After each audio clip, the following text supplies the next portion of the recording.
Alright, welcome back to One Giant's Garage. So today we are going to show you how to install over the tire tracks on a skid loader. As you can see, it is nothing but mud here at the old homestead. So it is time for Dirt Diggler to get his mud boots on.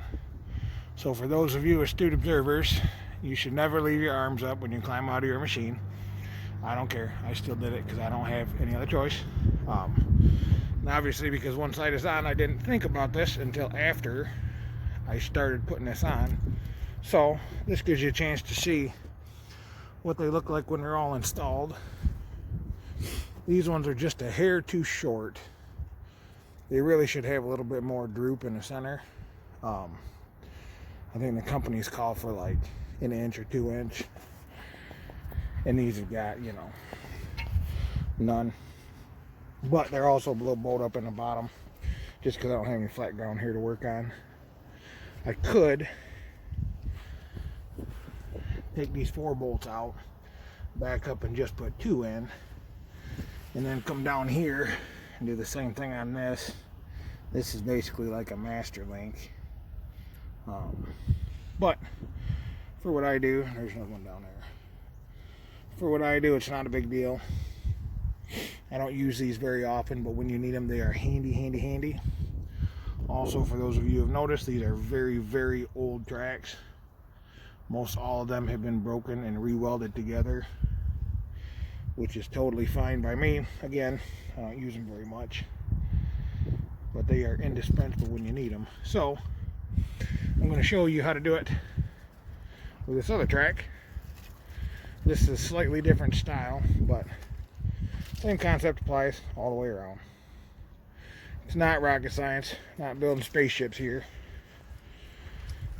And you see this side here is bare.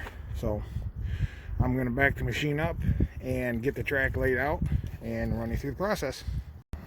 Alright, so your first step is going to be to stretch the track out on the ground.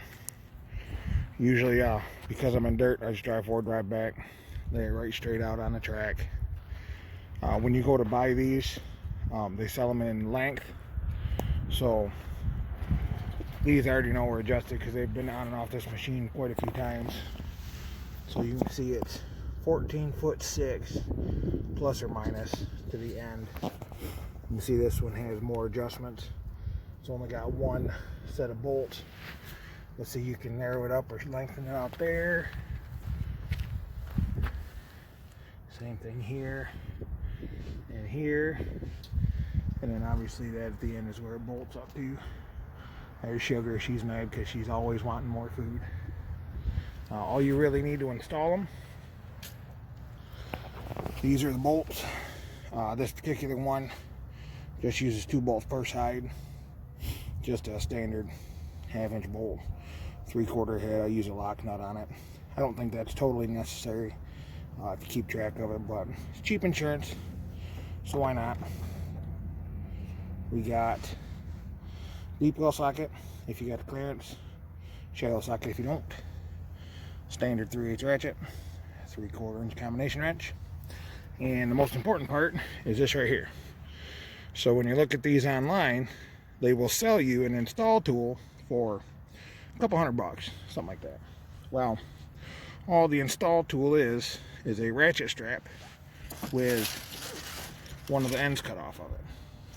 So I had a bunch of ratchet straps laying around, so I thought, well, sense in paying all that money for an install tool. I got a custom made one right here. So even if you had to get a brand new strap, you're talking $12. So that's to install it. Oh, let's see, these tracks are old. Like I said, oh, here comes the inspector. She needs to know what's going on. So these tracks are old. They came with a machine. They're pretty wore out. Kind of like the trailer. Everywhere there's pins and should be bushings in here. You can see like this one right here is the worst. I mean, it's pretty well wore right through, but it'll work for the purpose of our videos. Oh, look at that. Yeah, boy, she's about gone. So the next step, once you get stretched out, is count your number of links. Now, This one here has 26 links. So what I do is I come over here and I mark the 13th and the 14th link with X's. Now what that does, when I pull the machine on top of it, I'll be able to look out the side of the cab and see when these two marks are between the tires on the skid loader, because that tells me I'm centered on the track, and I can go ahead and shut her down, jump off, and get everything hooked up, because you want the machine centered so you've got more slack to work with on the upside. So I do not have a stand or anyone to hold the phone, so I will be right back once I get the machine sitting where it needs to be. Alright, so now you can see the machine is relatively centered over top of my two marks. Next step, grab hold of these here. You want to pull these up over top. And always, I know I'm not right now, but make sure you're wearing gloves when you handle these things. All these points right here will pinch the tar out of your fingers if you're not careful.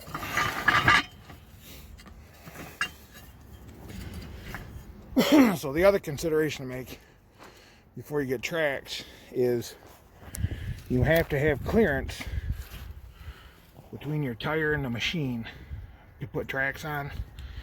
Now when you buy new tracks, most guys buy, there's a set of spacers, it's about 2 inch, that'll move the tire out so that that track cannot hit the side of the machine. Or this one in particular, these rims are dished so you can flip them. So that's what they did on these, is they flipped the rims, so that moved the tires out the appropriate amount. But as you will notice, because these aren't fancy rims on a $80,000 machine, there are no valve stems on the outside. So all the valve stems are now on the inside of the tires. So bear that in mind. You can flip the rims, it's cheap, but then it's kind of a pain in the butt to put air in tires. So I'm going to get the install tool put on and we'll go from there. Alright, once you install the installation tool, what you do is you wind it under the second link. This is what I found works best for this machine. I wind it under the second link back here, second link back here. Make sure you pass the strap under these links. I made the mistake the first time I did it. I got in a hurry and brought it right out through here, right straight across. Worked great, pulled it nice and tight. Couldn't get it attached because then these guys couldn't line up. So just like a regular ratchet strap, give her a couple cranks. See it kind of drawing itself closer. And sometimes you gotta, monkey with it a little bit. So your goal is to get to where this will reach this. So I think last time I used this link right here, so we're gonna aim for that again this time. Alright, so these are all bolts in. I haven't tightened them up yet. I might actually, no, I'll probably leave them like this. They could probably go one more hole over, but I don't want to put too much stress on them.